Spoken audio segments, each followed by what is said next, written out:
Hola, soy Marisa García Alonso. Vengo a hablaros de diagnóstico y de cómo podernos orientar con respecto a la inmunidad del paciente de cara a una posible integración de suplementación para mejorar esa respuesta inmunitaria.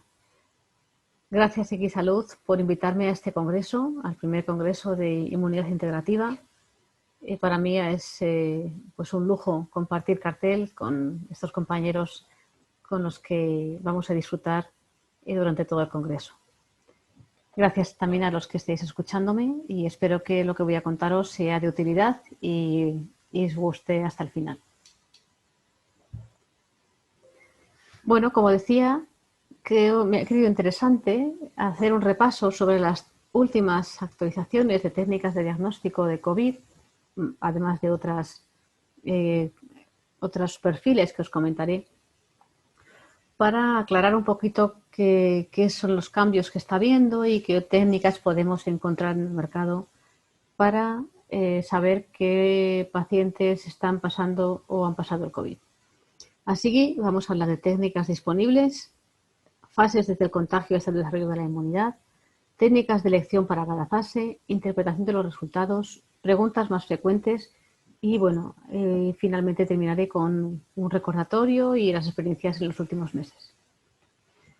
Bien, si nos ponemos a pensar en las técnicas que tenemos para COVID, vamos a empezar por las técnicas que solamente buscan el virus.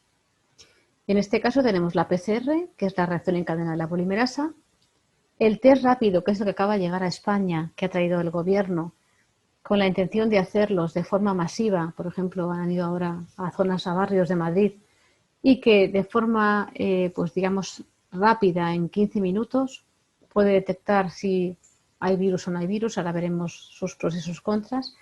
Y el otro test de antígeno que también está ya llegando a los laboratorios es el test de antígeno por quimioluminiscencia.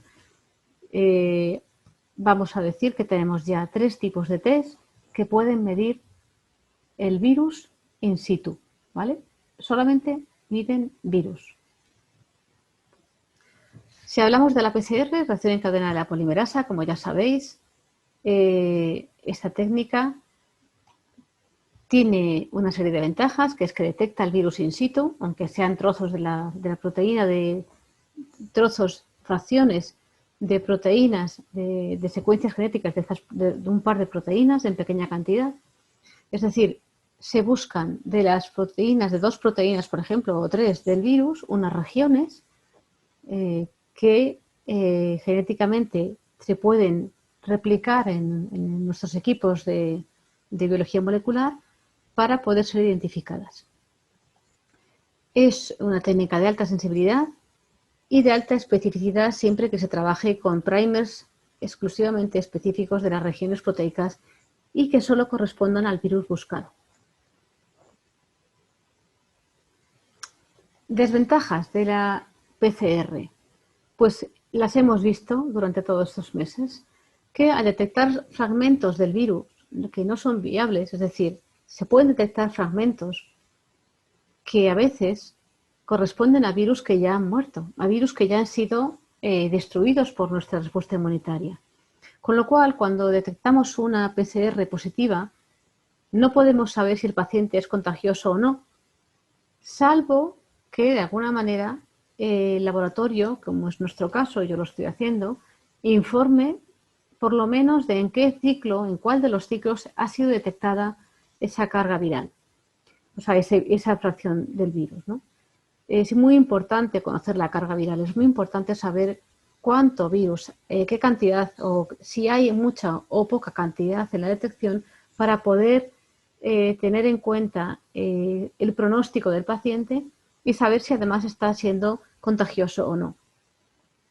¿Por qué? Porque esa detección puede ocurrir durante meses. Si yo he tenido una infección por el virus y la he combatido como sistema inmunitario y con los meses voy eliminando, como es normal, en nuestro organismo va eliminando las proteínas, las sustancias que no tienen por qué quedar ya en nuestro cuerpo, porque nuestro cuerpo lógicamente se va limpiando, igual que cualquier otra tóxico que pueda acceder en nuestro organismo, pues parece ser, y lo hemos visto, que proteínas del virus durante meses podrían seguir saliendo y con esta técnica tan fina y tan sensible se podían seguir detectando a pesar de que el virus ya fue eliminado y la infección totalmente superada por el paciente. Otra desventaja es que es una técnica más costosa y más lenta, se necesita un personal más especializado, los tiempos de respuesta pues dependen de los equipos y también depende de la destreza del personal. Luego se pueden tardar más de 3 horas de procesado en interpretación y dependiendo del laboratorio de los equipos, pues no se suele tener una gran capacidad de hacer muchas muestras a la vez. El otro test que estamos ahora teniendo visión de él para la detección del antígeno del virus es el test rápido por inmunocromatografía, muy parecido al test de anticuerpos, pero en este caso lo que se detecta es el virus. ¿Qué ventajas tiene? Pues que se utilizan reactivos con sustancias análogas a los anticuerpos que se adhieren a las proteínas del virus. No suelen ser específicos 100% ni 100% sensibles, pero pueden servir para hacer un primer screening rápido en un estudio de una epidemia por virus, por ejemplo. Es decir, ahora mismo, si cogemos una cantidad de personas importante, en un rato podemos tener resultados, por ejemplo, de todos los pacientes in situ. Es verdad que es poco sensible, pero sí que creo yo, porque estamos empezando a tener experiencias ahora, que se podrán detectar esos pacientes que tengan una alta carga viral. Quiero creerme esto. ¿Qué pasa? Que, bueno, dependiendo de los laboratorios fabricantes, así tendremos mayor o menor sensibilidad y especificidad. Otra ventaja es de muy fácil manejo. No se requiere instrumental sofisticado, muy rápido, porque utiliza unas bandas similares a lo que conocemos en los test de embarazo. Lo puede manipular con cualquier persona que no tenga ni siquiera experiencia en laboratorio, porque es muy sencillo, no requiere una destreza especial. Desventajas, pues como decía antes, poca especificidad, poca sensibilidad. La toma de muestra no es sencilla, ahí sí que hay que contar con una persona profesional que sepa tomar este tipo de muestras. Ya sabéis que se toma por la vía nasofaríngea, es una toma muy incómoda para el paciente porque le metes el palito por la nariz hasta las coanas y si no se hace bien la toma, pues todavía, no solamente porque la técnica sea menos sensible, podría ser un factor más para llegar a tener un falso negativo.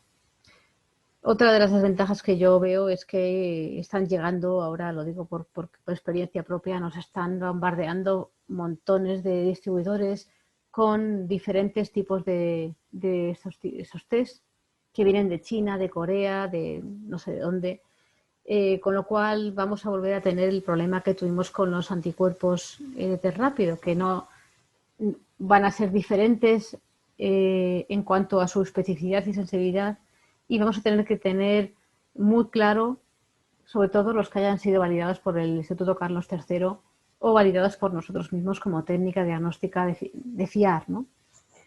Entonces, bueno, pues en ese sentido, como decía, poca sensibilidad, poca especificidad y pues dudosa procedencia de algunas de los que están llegando. Hay que tenerlos siempre muy en cuenta que sean de confianza. El otro test de antígeno, que yo creo que va a ser más potente, más comparable a la PCR, es el de la quimioluminiscencia. Como decía, alta sensibilidad y alta especificidad. Y las cifras, o sea, los resultados que daremos en estos test de antígeno van a ser en cifras, orientando a la carga viral. Es decir, que si hay mucho antígeno, vamos a decir, pues a partir de 200, no sé, una cifra numérica que nos puede dar una visión de cuánto está infectado el paciente y cuál puede ser su pronóstico en función de sus características inmunitarias. Es rápido y fácil manejo en el laboratorio. Se hace en equipos de detección que manejamos habitualmente. Y pues se cargan los equipos y no tenemos que estar manipulándolo de forma muy manual. Sí es verdad que se toma con la misma técnica de la torunda, del hisopo, a través de la nasofaringe del paciente.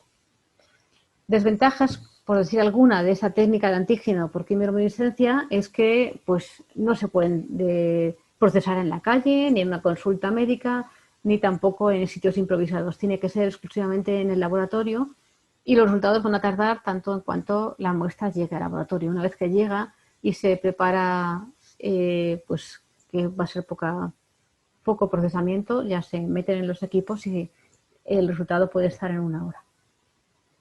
Bien, si recuperamos un poco la memoria de los anticuerpos, que eso ya está mucho más conocido, voy a pasar más rápido por ellos. Ya sabéis que tenemos los test rápidos de IgG y de IgM, que la experiencia de estos meses nos dice que la IgM ha tenido muchos falsos positivos, ha sido muy poco específica en estos test. Y luego la IgG, bueno, pues depende del test, como siempre, pero la IgG ha tenido pues poca sensibilidad. Es decir, cuando ya la IgG está dando positiva, ese paciente ya lleva pues probablemente 3 semanas con la infección y, bueno, pues como decía, no sirven para una detección precoz. Valen para lo que valen, para saber si has tenido anticuerpos y ya has pasado la infección, pero ni hacen una detección precoz porque la IgM ha resultado siempre un falso positivo y cuando ya sale la IgG es cuando ya ha pasado la infección. Son cualitativos, no dan cifras y nada más dan información de que sí o no. La otra técnica es la enzima monoensayo, que es el ELISA, que da resultados en índices. Es una técnica que es muy común, que se ha realizado muchísimo en todas partes. Se puede medir por separado IgA, IgG, IgM. A veces hay técnicas de ELISA que miden la IgM y la IgA juntas. ¿Cuál es pues para mí esa técnica a veces es un poco no tan sensible como la quimioluminiscencia, en cambio es más sensible que un test rápido. Ahora vamos a ver un poquito sobre ellas y pasamos a otras experiencias. Bueno, como decía, la técnica de quimioluminiscencia que nos da resultados en índices y próximamente daremos títulos de anticuerpos. Es una técnica que ya puede titular y estamos a punto de poder ofrecer títulos de anticuerpos de cara también, sobre todo, a la posible vacuna o a la posible respuesta inmunitaria de cada paciente, poder decir qué concentración de anticuerpos real hay por medida de laboratorio, por centímetro cúbico, por decilitro, por microlitro, vamos a poder decirlo. Bien, pues como decía, tipos de técnicas disponibles. El test rápido, que como comentábamos, mide IgG, IgM, ya hemos visto cómo. El test de la ELISA, que es un test de enzimas, que da un color. Veis aquí la placa, los colores cómo cambian en función del color. Tenemos un lector que nos va a traducir esos cambios de color una vez que se ha manipulado con el suero con los reactivos en una concentración que, bueno, pues que lo expresa en índices, nos da unos datos realmente que puedan extrapolarse a la titulación de anticuerpos, al menos de momento. Y la quimioluminiscencia, como decía, nosotros la tenemos midiendo por un lado la suma de los anticuerpos totales, IgM, IgG, IgA, y por otro lado mediremos la IgG. Esta IgG es el anticuerpo neutralizante por excelencia, que es el que nos va a dar o nos va a conferir la inmunidad ante el virus. Lo medimos por este equipo, que por cierto va a ser el mismo equipo en el que midamos también el test de antígeno, como comentaba antes, y tiene una ventaja, y es que esta técnica es tan sumamente sensible, y eso ya lo puedo decir por la experiencia que llevamos con él, que no tiene ruido. Es decir, los test de ELISA, que los hemos trabajado al principio también bastante, digamos que tienen desde 0 a 1, es un campo, hay unas cifras que lo llamamos ruido y que no significan nada, ¿vale? A partir de 1, que es el cutoff que consideramos que ya sería que se detecta el antígeno o el anticuerpo, en este caso el anticuerpo, es cuando ya empezamos a decir es positivo o negativo. Bien, por la quimiluminiscencia lo que yo he visto personalmente es que a partir de 0,10, fijaros que desde 0 a 1 se supone que también podría ser ruido, y yo en cambio ya he visto que a partir de 0,10 y hasta 1, esa medición que se hace de 0,67, 0,8, está indicando que hay presencia de anticuerpos. Esto es muy importante porque eso nos permite hacer una detección más precoz de la infección. Estamos detectando pacientes que llevan poco tiempo con infección y en los pacientes asintomáticos es muy interesante cuando se quiere hacer un cribado, porque sí podemos hacer una selección más precoz de los pacientes que se han infectado. Como decía, en cuanto a sensibilidad y en cuanto a especificidad, la quimiluminiscencia es sin ningún tipo de duda la mejor. ELISA tiene una especificidad menor porque se utilizan dos tipos de proteína, la N y la S, y esta proteína N yo ya he visto que en algunos de los ELISAs detecta también anticuerpos de otros coronavirus que no son SARS-CoV-2, con lo cual estamos confundiendo un poco el diagnóstico, seleccionando otros pacientes que están pasando gripes comunes o gripes por otro tipo de coronavirus. Con lo cual el ELISA, dependiendo del fabricante, también puede darnos errores a la hora de la especificidad. Y la sensibilidad, pues sí, siempre es menor. No es lo mismo medir un anticuerpo aislado que la potencia que tienen los anticuerpos totales, ¿vale? Que serían de elección, sobre todo para buscar, por un lado, y ahora comentaremos algo más, estos pacientes que se están recién infectando, o por otro lado, pacientes que están terminando la infección. Y ahora contaré algo sobre ello. Como decía, los test rápidos, su especificidad y su sensibilidad ha sido, francamente, bajo mi punto de vista, bastante baja. Así pues, con respecto a la inmunidad, ¿de qué depende la inmunidad? Pues depende de nuestro estilo de vida, de nuestra alimentación, de la contaminación, de la actividad física, de la genética. Estos 5, incluso nos lo dice el libro de la inmunología en la salud y la enfermedad, de la edición panamericana, y yo añado la edad. ¿Por qué añado la edad? Porque después de estos meses lo que he comprobado es que los primeros pacientes que estuvimos analizando, bueno, pues tardaron bastante vemos que tenían unos tiempos de respuesta, pues a lo mejor en torno a 3 semanas, hasta que ya empezaban a fabricar anticuerpos y luego lentamente iban haciendo la seroconversión a IgGs.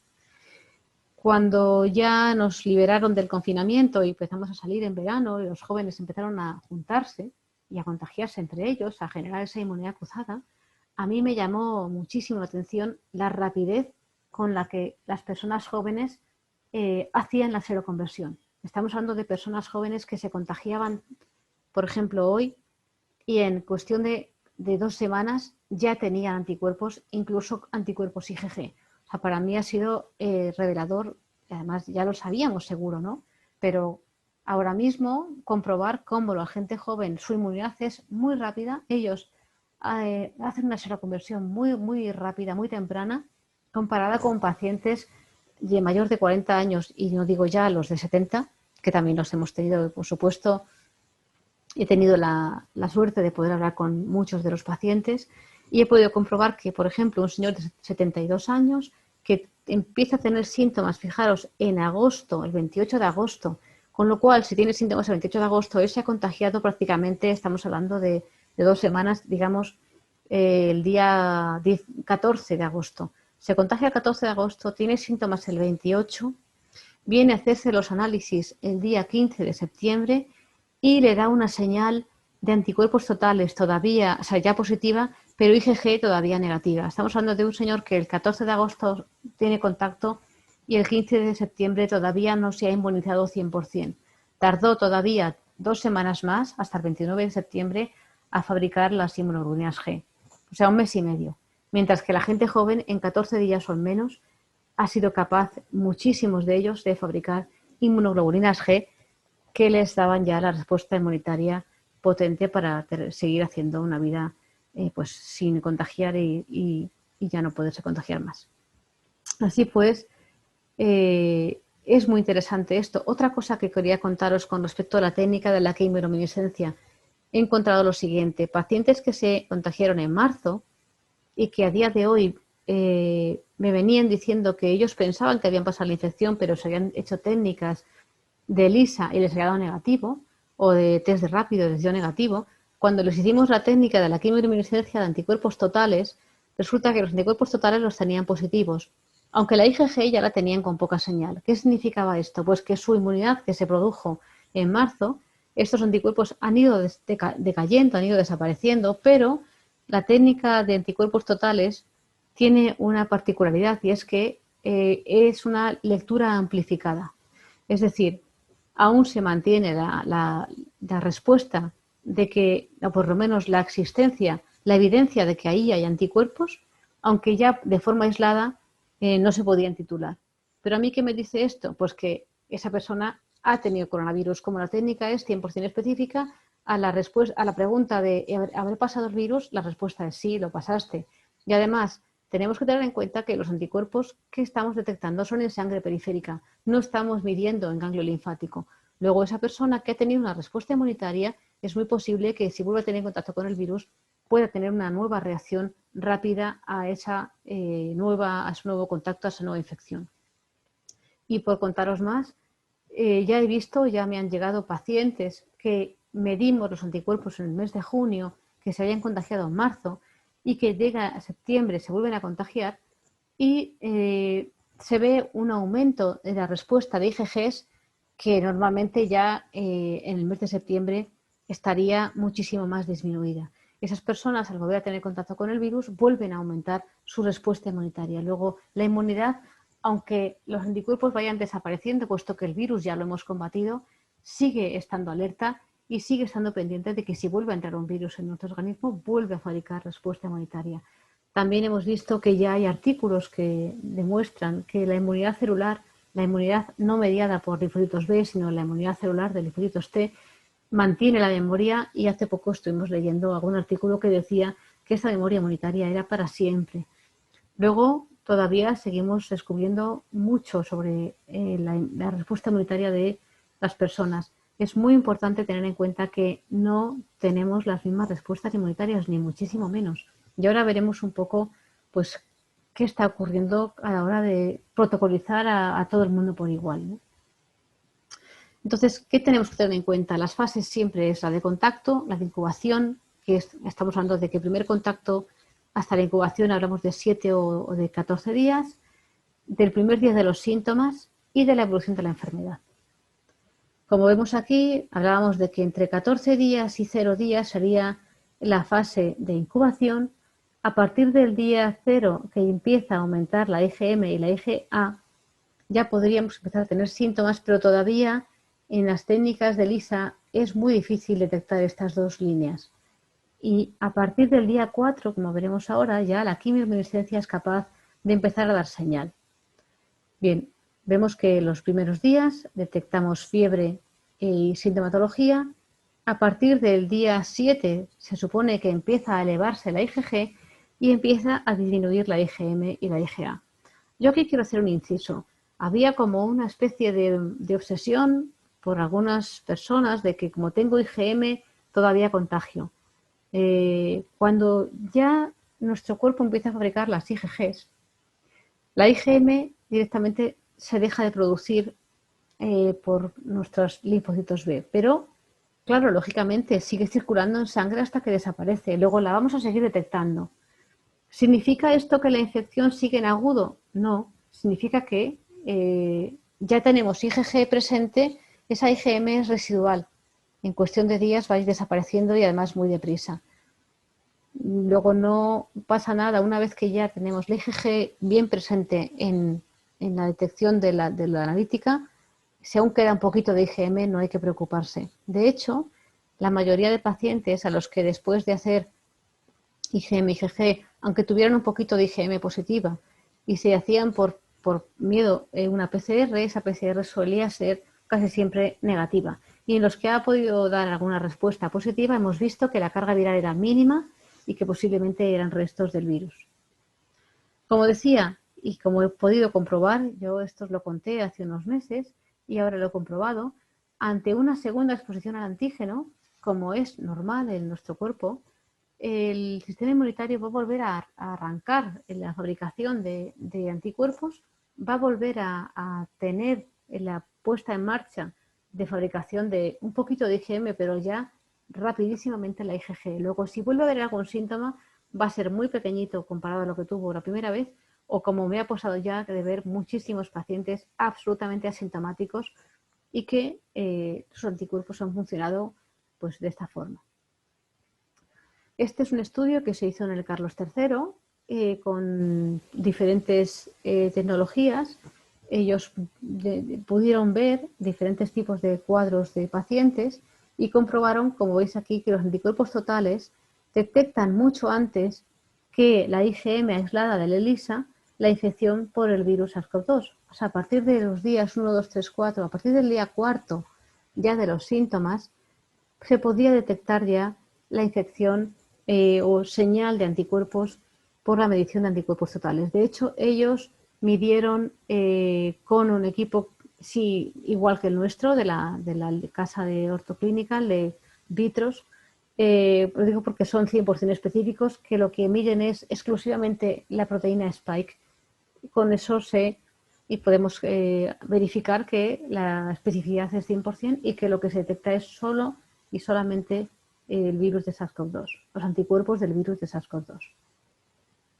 Así pues veis que aquí al principio pues la detección tiene que ser por PCR y a partir de los síntomas en adelante ya podemos empezar a buscar anticuerpos. Todo esto depende siempre del paciente. He encontrado de todo, desde pacientes que han tardado mucho más en hacer la seroconversión o pacientes que las han hecho mucho más rápido. Como decía, casi siempre dependía un poco más de la edad. Así entonces encontramos técnicas de detección que quiero que tengáis muy claras cómo elegirlas. Bien, el primer día de contagio sabemos que trabaja la inmunidad innata, es cuando la inmunidad está empezando a funcionar y puede ocurrir, y también lo he visto, que una persona o por ejemplo 2 personas que se contagian a la vez, que las dos hacen PCR positiva, que pasan 14 días y vuelven a hacerse PCRs para ver si mantienen la PCR positiva o no y a la vez se hacen anticuerpos. Bien, los 2 chicos jóvenes, los 2 infectados el primer día y el 14 días vuelven a dar positiva la PCR, pero uno ya fabrica anticuerpos y el otro no. Pero no, y no los fabrica, punto, no hace anticuerpos, porque en este caso esta persona ha tenido una respuesta innata donde no ha hecho falta tirar de los anticuerpos para combatir el virus. Luego, fijaros, 2 personas con una diferencia de 2 años, uno de 18 y otro de 20, que los 2 se contagian a la vez con la misma cantidad de virus porque estaban enfrente de la persona contagiada, ambos dos. Los 2 tienen PCR positivas durante 14 días, uno de ellos hace anticuerpos, otro de ellos no. Esto significa que la respuesta inmunitaria de cada uno de ellos fue completamente diferente. Pues eso es lo que quiero que tengamos en cuenta, que no hay un protocolo claro y exacto para cada persona. Todo depende de que nuestra inmunidad funcione de una forma o de otra y con eso combata el virus de la manera más eficaz posible. Así pues, en la fase de incubación tenemos el periodo donde hay más posibilidad de contagio y lo que vamos a utilizar en técnica es la PCR o el test de antígeno, ya sea test rápido o CLIA. Serían las 2 técnicas o las 3 técnicas de elección durante la fase de incubación que hablamos que era desde que yo me contagio hasta el día más o menos 14, desde que tuve contacto con esa persona, debemos de elegir una técnica que busque el virus, ¿vale? Que busque el virus. Desde que yo he tenido contacto, mira, me ha dicho fulanita que es positiva, estuve con ella ayer, pues durante los siguientes 13 días voy a tener que estar haciendo una técnica de detección de virus para poder saber si me he contagiado o no. Cuando ya tengo síntomas, ya puedo tener una técnica más que me puede ayudar, que es, por un lado, PCR o antígeno, como decíamos antes, y ya puedo elegir la técnica anticuerpos totales. Luego, en los primeros síntomas, ya puedo medirme anticuerpos totales y sería lo ideal medir PCR o antígeno más anticuerpos totales. Como quinta parte, cuando ya empiezan a aumentar los anticuerpos IgM o IgA o bien anticuerpos totales, o sea, a partir ya de los días de la semana de los síntomas ya podemos empezar a medir anticuerpos. Me da igual que sea totales con IgG o los ELISA, IgG, IgM, IgA, pero ya podemos empezar a elegir el cómo medir anticuerpos. Os repito que mi experiencia ha sido que con los anticuerpos totales e IgG he detectado a muchas más personas que no sabían que habían pasado la infección y que además se habían hecho otras técnicas y les habían dado negativas, técnicas hablo de test rápido y otros ELISAs. Bien, cuando se hace la seroconversión, hay ya una mejoría, o puede ocurrir que la seroconversión no se produzca y se dé un agravamiento de la enfermedad. Bien, aquí, si los síntomas no disminuyen o no mejora el paciente, sería muy importante, muy potente hacer un perfil inflamatorio para poder saber si esa persona puede evolucionar de forma trágica con la tormenta de citoquinas y con todo lo que hemos hablado. Como decía, cuando se elevan las IgGs, ya caen las IgAs y las IgM, sobre todo las IgMs, porque las IgAs estamos viendo que duran bastante, ¿vale? Y estamos viendo estos casos de PCRs positivos, pero que están relacionados con virus que no son viables. Estas PCRs positivas ya son restos de virus que se detectan porque la técnica es excesivamente sensible. Y como decía, nosotros ya a día de hoy informamos del ciclo en que hemos detectado la proteína del virus para poder informar de la concentración de virus o de la carga viral aproximada que hay en ese paciente y con eso tener ya una idea clara de que lo que había posiblemente o es una carga viral pequeñísima que no va a ir a ningún lado y no va a generar más una evolución de virus de la enfermedad dramática, o que sencillamente son restos que quedaron de la batalla que hubo entre nuestra inmunidad y el virus. Bien, la inmunización, pues cuando ya uno está inmunizado se puede ir midiendo las IgGs. Ahora lo que estamos viendo es que las IgGs en algunos pacientes caen de forma dramática. ¿Significa que esto vaya a hacer que pierdan su inmunización? Pues está por ver. Como decíamos antes, queda la inmunidad celular, que se está demostrando, se está haciendo estudios sobre ello, de que puede ser muy eficaz y que seguramente queda respuesta inmunitaria, pues como decían hace poco en un artículo, de por vida. Esto sería el perfil inflamatorio que os comentaba, que pues es sencillo, un hemograma completo, donde vemos que disminuyen los linfocitos, la proteína C reactiva, que es un reactante de fase aguda, que aumenta, las transaminasas aumentan, el lactato de hidrogenas aumenta, el edímero aumenta mucho. Acordaros que uno de los problemas que hay que ha habido después de esas personas que tuvieron infecciones fueron los procesos tromboembólicos o los casos de hipercoagulabilidad que pueden dar lugar a infartos o a tromboembolismos. La protombina, el tiempo de protombina disminuye, aumenta la ferritina como reactante de fase aguda y la interleuquina 6 también aumenta como interleuquina inflamatoria, como marcador de inflamación. Este perfil es un perfil que no es muy, muy amplio, lo que pasa es que da mucha información de cara al pronóstico del paciente. Otros perfiles que podemos ver de nutrientes, pues por ejemplo, de cara a la suplementación, podríamos tener en cuenta el zinc, y es un perfil que se podía medir: zinc, vitamina D, selenio, ácidos grasos eritrocitarios, homocisteína y magnesio. Zinc, porque sabemos que es un oligoelemento muy relacionado con la inmunidad, está totalmente involucrado en la respuesta inmunitaria. El otro día, repasando el zinc, recordé que uno de los síntomas o uno de los signos de la carencia del zinc es la falta de olfato y gusto. ¿Os suena? La carencia de gusto y olfato.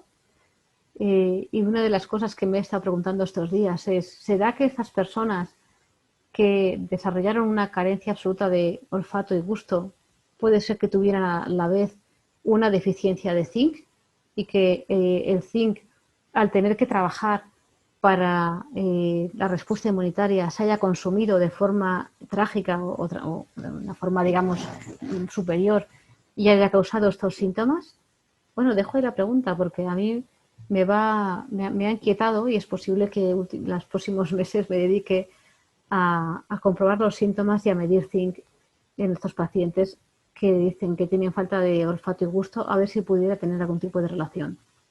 Entonces, un perfil de nutrientes que podríais ofrecer de cara al pronóstico de un paciente podría ser el zinc, un perfil de ácidos grasos eritrocitarios para confirmar si hay una carencia de ácidos grasos EPA, omega 3, EPA, DHA, porque ante una carencia de ácidos grasos omega 3 podríamos encontrar un problema de respuesta inmunitaria. Es decir, si nos falta omega, nuestra inflamación, nuestra respuesta antiinflamatoria va a ser deficitaria y vamos a tener dificultades a la hora de controlar esas ese dedímero, esa posible reacción de hipercoagulabilidad por la tormenta de citoquinas que conocemos ya, por desgracia, también durante estos meses. Luego, hacer un perfil de ácidos grasos y demostrarle al paciente que tiene una carencia importante de esos omega 3 sería interesante a la hora de poder suplementar a gusto, porque muchas veces los pacientes, si no se dan cuenta de que lo que les pasa es una carencia de micronutrientes, a veces no quieren tomarse nada y piensan que con la alimentación actual es suficiente. No se dan cuenta que esa alimentación actual a veces viene muy carente de muchos micronutrientes por la contaminación y por el tipo de cultivos que estamos ahora acostumbrados a manejar para que todo el mundo tenga en su casa un plato de comida, ¿no? La vitamina D, importantísima para la respuesta inmunitaria. Ya hay muchos estudios que están demostrando que para una buena respuesta inmunitaria es necesaria esta hormona, que sigue llamándose vitamina, pero que es una hormona y lo sabemos todos bien. Luego es muy importante esa vitamina D que esté en niveles a partir de 60 y 80. El selenio, otro de los minerales, otro de los oligoelementos importantísimos a la hora de nuestra respuesta inmunitaria. La homocisteína, que yo en este caso, además, lo que pretendo con ella no solamente es confirmar que no haya un marcador de un trastorno cardiovascular, sino que además me va a orientar hacia la carencia de las vitaminas B, concretamente B6, B9, B12. Si yo tengo la homocisteína elevada, me va a faltar una de esas tres vitaminas o las tres. Luego voy a tener que suplementarme ya no solamente con esas tres, sino pues tener en cuenta de que estoy carente de micronutrientes y hacer una buena reincorporación de micronutrientes a mi organismo.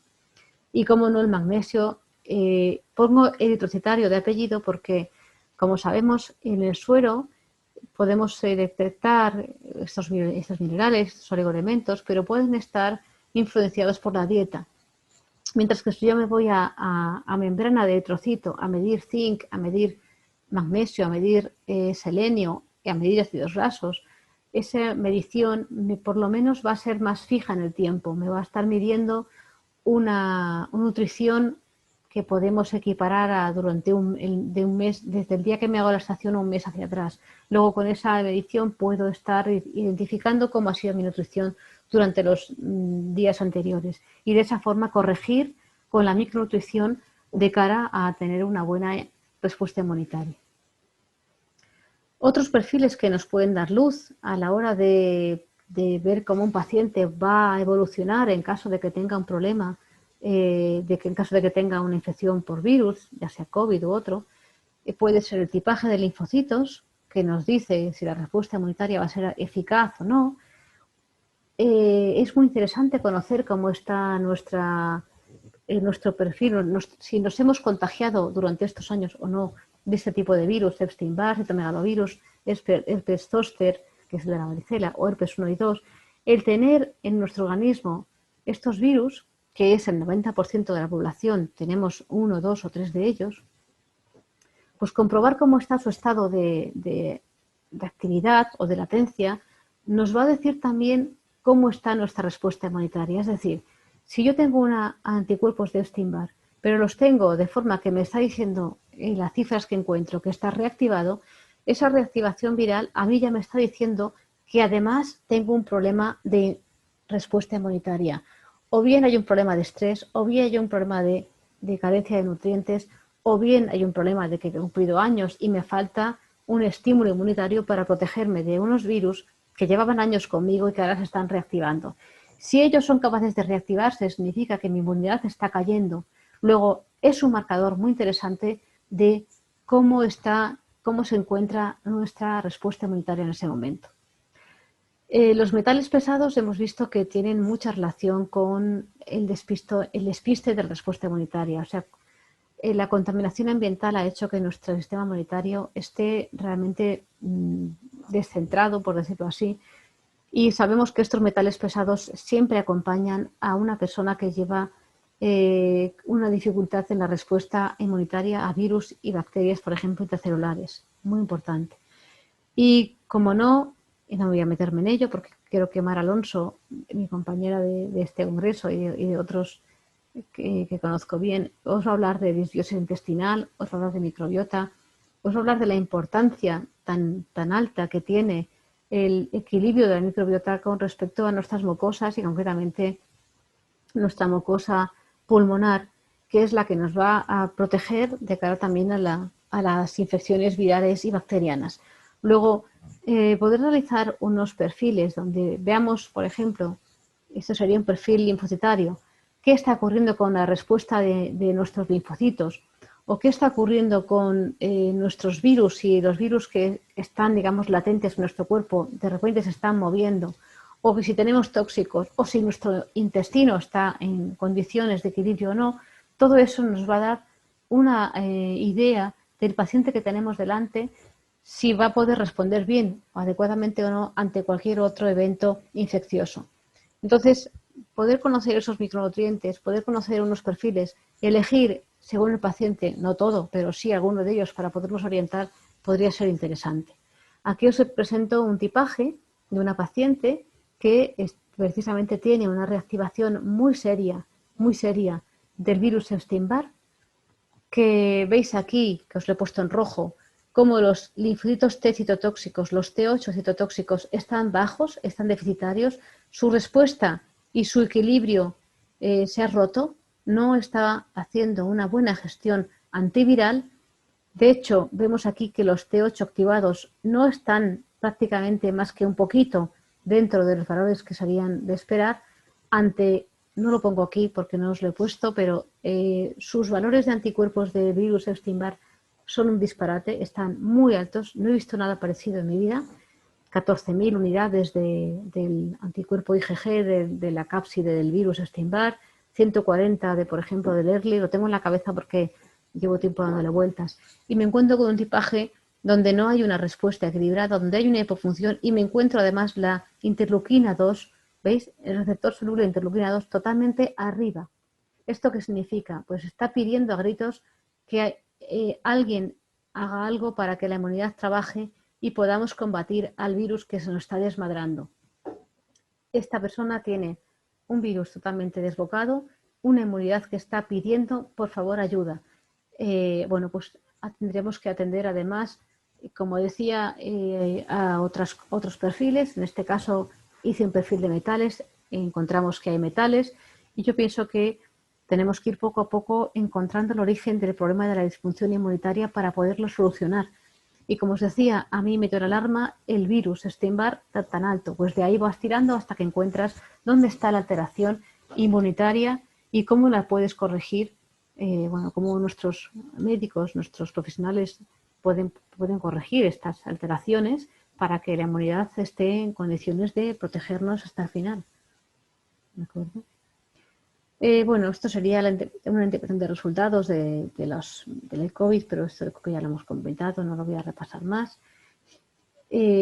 Como decía antes, la interpretación de resultados, pues si queréis repasarla un poco. Cuando la PCR y anticuerpos IgA, IgM e IgG son negativos, es que no ha habido ningún contacto, o bien estamos el primer día del periodo de incubación que no se detecta todavía ni uno ni otro. Cuando la PCR o los antígenos que hablábamos antes son positivos y los anticuerpos totales son negativos y no hay síntomas, estamos ante una detección precoz de la infección, ¿vale? Ya hemos encontrado antígenos o PCR, no hay síntomas, ojo, estamos ante una detección precoz de la infección, o bien alguien, bueno, no, porque si tiene anticuerpos totales negativos, que los haya perdido, es posible que los haya podido perder y le quede algo, pero lo más normal es que no haya nada. O sea, PCR negativo y antígenos, perdón, PCR y antígenos positivos y no hay nada, anticuerpos totales y no hay síntomas, estamos en el estadio de los primeros días de la infección. Cuando la PCR o antígenos son positivos y anticuerpos totales son positivos, o la IgM de la ELISA es positiva y la IgG es negativa, estamos en plena infección activa. Pero fijaros una cosa, esto nos ocurre, y lo estoy viendo muchísimo, después de los 10 días.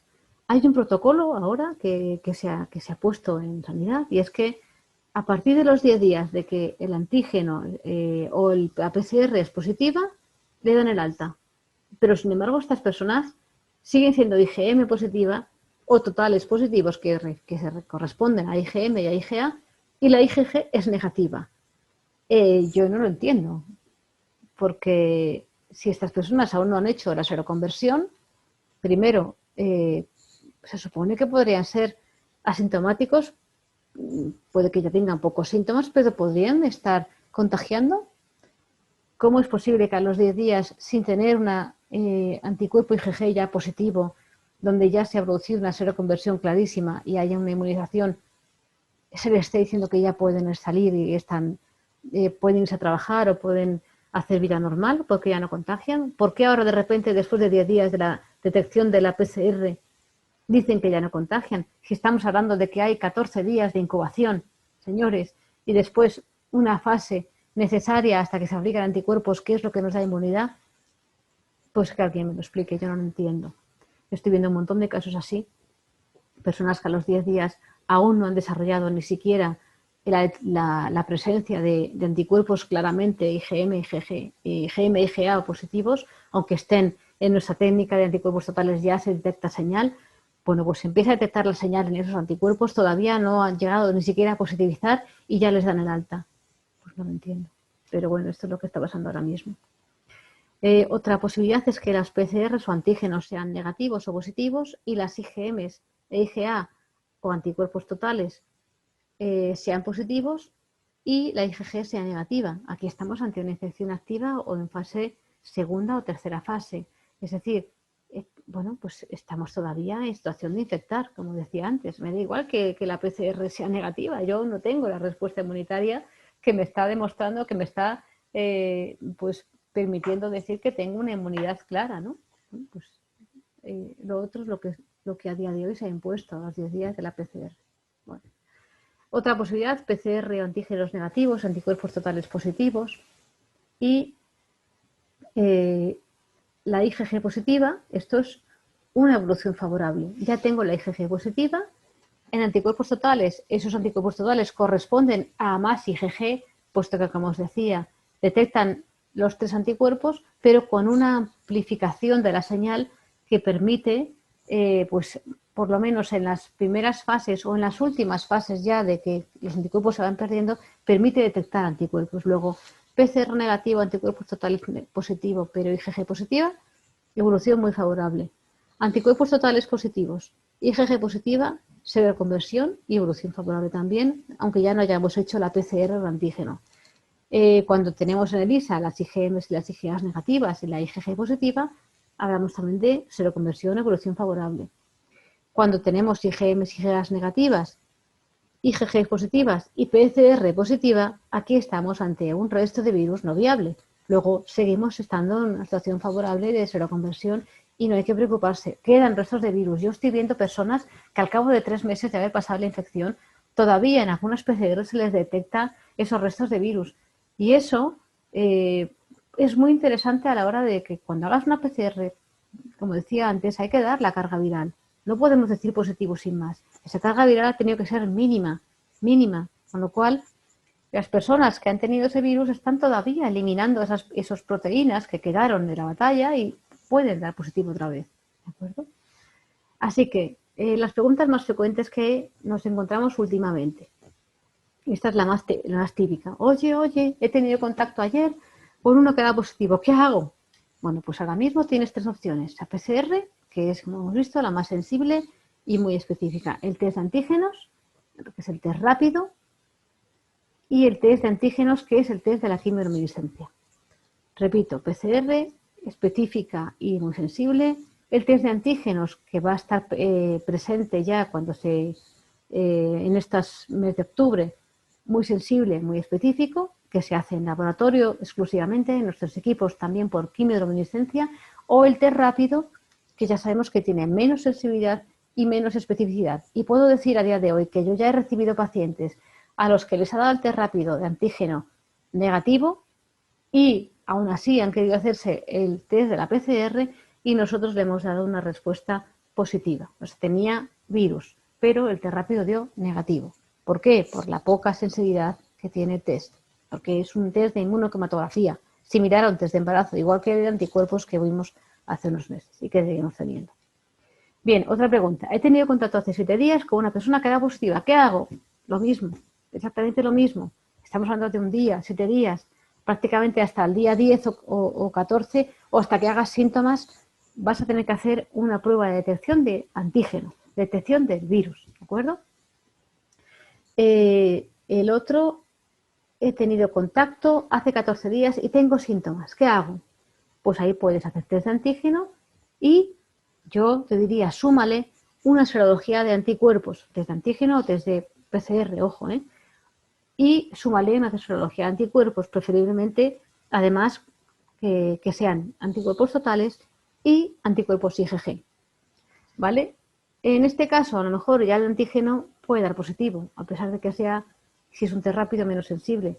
Si lo haces en laboratorio con test de quimioluminiscencia, pues va a ser más económico que una PCR y puedes ya combinarlo con una serología de anticuerpos. Lo digo porque al final el bolsillo nos rascamos todos, ¿no? Por mucho que yo sea laboratorio, entiendo que no se puede uno estar gastando en pruebas constantemente. Luego, si ya has tenido contacto y han pasado 14 días, hazte un test de antígeno. Si quieres un test de PCR, por supuesto, también, y una serología de anticuerpos. Y ya para terminar, vamos a ver cosas para recordar y tener en cuenta tras la experiencia de los últimos meses. La inmunidad en cada individuo la inmunidad de cada individuo determinará la evolución de la enfermedad y también los resultados de los test. No tiene nada que ver una persona joven, una persona adulta o una persona con más años. La respuesta inmunitaria va a cambiar tanto que incluso en los resultados de los test no va a tener nada que ver unos con otros. También cómo haya tenido la infección. Si ha tenido muchos síntomas va a tener posiblemente más anticuerpos que el que prácticamente lo ha pasado sin enterarse. Otra cosa para recordar, detectamos casos que en un mismo contagio, como decía antes, PCR positivas el primer día y a los 14 días un individuo hace anticuerpos y el otro no. Tercero, se deben elegir las pruebas en función de la fase en que se encuentra cada persona.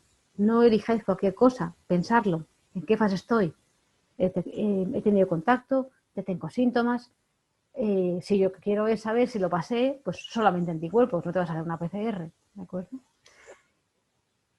Hay que tener en cuenta que las diferentes pruebas de laboratorio tienen distinta sensibilidad, como decía hace un rato, y que no todos los laboratorios trabajamos con las mismas pruebas ni trabajamos con los mismos fabricantes.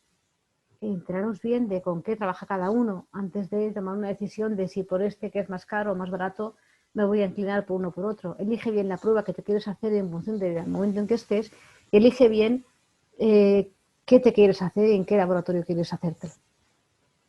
Los test rápidos son los menos sensibles y a veces no detectan anticuerpos o antígenos y la IgM de los anticuerpos de los test rápidos es muy poco específica. Eso ya lo he dicho también, pero es un recordatorio. Los niveles de anticuerpos van bajando en sangre periférica a lo largo del tiempo. Es lo que estamos viendo. Los niveles van bajando, pero no significa que la inmunidad desaparezca. En los nuevos contactos con el virus hemos apreciado una nueva subida de las IgG. Y nada más, muchas gracias por vuestra atención. Espero que os haya gustado, que haya sido clara en mi exposición y pues hasta pronto. Gracias por todo.